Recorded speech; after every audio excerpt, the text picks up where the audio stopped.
परीक्षित जी इस कथा के जो मुख्य श्रोता हैं वो कहते हैं, प्रभु आपने बड़ी सुंदर कथा सुनाई, मेरे पूर्वजों से कितना प्रेम था ये भी बताया भगवान कृष्ण का, लेकिन अब मैं सुनना चाहता हूँ कि क्या भगवान श्री हरि ने राजाओं पर ही कृपा की है? अब तक आपने जो भी कथाएं सुनाई सब राजाओं पर कृपा, क्या कोई ऐसा भी था जिसकी संसार में श्रेष्ठता इतनी अमीरता की नहीं हो, धनवान की ना हो और प्रभु ने कृपा की हो? तब सुखदेव जी कहते हैं ऐसा तो भगवान का एक केवल मित्र था। कृष्णस्य याशि सखा कश्चिदः ब्राह्मणो ब्रह्मवित्तम् विरक्त इंद्रियार्थेषु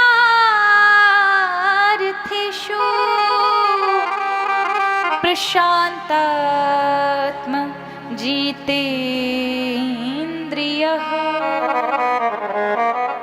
भगवान का कृष्णस्य कश्चित् सखा आसीत्, एक समय भगवान का एक सखा था। भागवत में उसका नाम नहीं दिया गया है, केवल बताया है भगवान का एक सखा था, लेकिन हम उस भक्त को नाम देते हैं सुदाम्न देव, सुदामा जी। ये पोरबंदर गुजरात के रहने वाले थे। संदीपन ऋषि के आश्रम में इनकी भगवान से मित्रता हुई केवल 2 महीने के लिए, क्योंकि प्रभु 2 महीने के लिए पढ़ने गए थे। अब उस परमात्मा को पढ़ने की आवश्यकता नहीं है, जिससे सारे हमारा शिक्षाएं सारा ज्ञान उपस्थित होता हो, उसे क्या पढ़ने की जरूरत है? जो सालों साल लोग पढ़ते थे गुरुकुलम में जाके, वो प्रभु केवल 2 महीने में करके आए। कारण यही था कि प्रभु ये शिक्षा देना चाहते हैं कि शिक्षा जीवन में कितनी महत्वपूर्ण है और प्रत्येक व्यक्ति को लेना अनिवार्य है। चाहे बेटा हो चाहे बेटी हो, दोनों को परिपूर्ण शिक्षा दें, लौकिक भी दें, पारिवारिक भी दें और व्यवहारिक भी दें। ये तीनों की बहुत जरूरत है। माता पिता केवल ऐसा ही ना कि अच्छे कॉलेज में अच्छे स्कूल में हमने पढ़ा दिया बस यही काफी है। बच्चों को व्यवहारिक चीजें भी सिखाएं, उन्हें संस्कारित भी करें, सामाजिक चीजों से भी जोड़ें। कथाएं हो तो कथाओं में भी लाएं।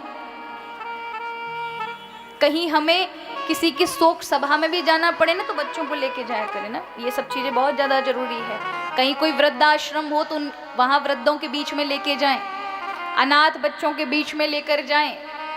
ये सारी चीजें इनमें आएंगी तभी ये समझेंगे कि ऐसे ऐसे भी लोग हैं, हमें जो चीजें मिल रही हैं उनके लिए कई ऐसे जो तरस रहे हैं। अगर इन सब चीजों से नहीं जोड़ेंगे तो ये जुड़ नहीं पाएंगे। भावनात्मक चीजें अगर नहीं मिलेंगी तो फिर भावना पैदा नहीं होंगी। फिर वही बालक बड़े होकर माँ बाप को छोड़ने में एक पल नहीं लगाते। क्यों? भावना ही आपने पैदा की नहीं उनमें।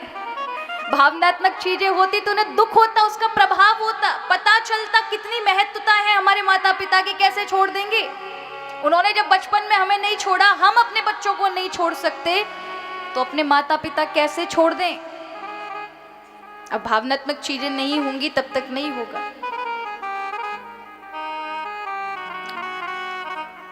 आज ज्यादा आधुनिक हो गए हैं तो ऐसे में बहुत आवश्यक है। पूर्व में नहीं थी, इतना जंजाल नहीं था पूर्व में, लेकिन अब है, अब आवश्यकता भी है। तो बच्चों को हर एक चीज से जोड़ें। तो यहाँ पर प्रभु ने शिक्षा का पढ़ करके संदीपन ऋषि के आश्रम में ये महत्वता बताई। तो यहाँ पर सुदामा जी से मित्रता होती है।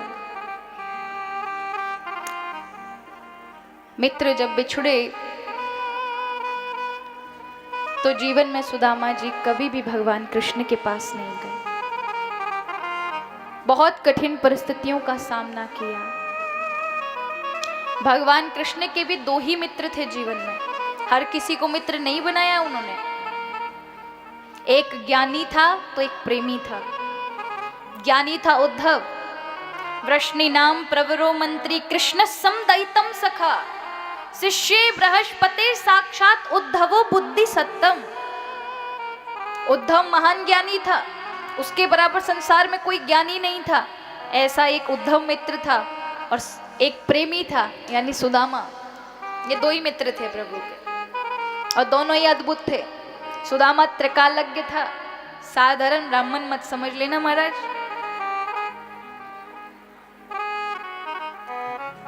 इतनी उपमा तो पूरी कथा में किसी भी ऋषि मुनि भक्त को नहीं मिली जितनी सुदामा को दी है। कृष्ण सया से सखा कश्चिद ब्राह्मणम ब्रह्मवित्तम, केवल ब्राह्मण नहीं है, ब्रह्म के समान है। विरक्त इंद्रियार्थेषु, अपनी इंद्रियों में विरक्ति पैदा कर ली है कि इंद्री भागती नहीं किसी चीज के लिए। कभी कुछ प्रतिष्ठा देख ले तो मन दौड़ता ही नहीं कि मेरे पास होना चाहिए ना, सब नश्वर है। हीन भावना से देखती हैं कुछ भी। अगर संसार की कोई सुंदर चीजें दिख जाएं, घर में दुख है लेकिन कभी ये नहीं आता कि ये मुझे मिलनी चाहिए। घर में कई कई दिन तक भूखे रहना पड़ता है और कहीं हलवाइयों की दुकान पर लड्डू दिख जाए तो जिव्या दौड़ नहीं सकती। खबरदार, जो गई सब बेकार है। जब तक हरि का प्रसाद नहीं मिलेगा तब तक ये हमारी चीज, ये हमारे लायक नहीं है। विरक्त इंद्रियार्थेषु प्रशांतात्मा जितेंद्रिय, हमेशा खुश रहने वाले, प्रसन्नता।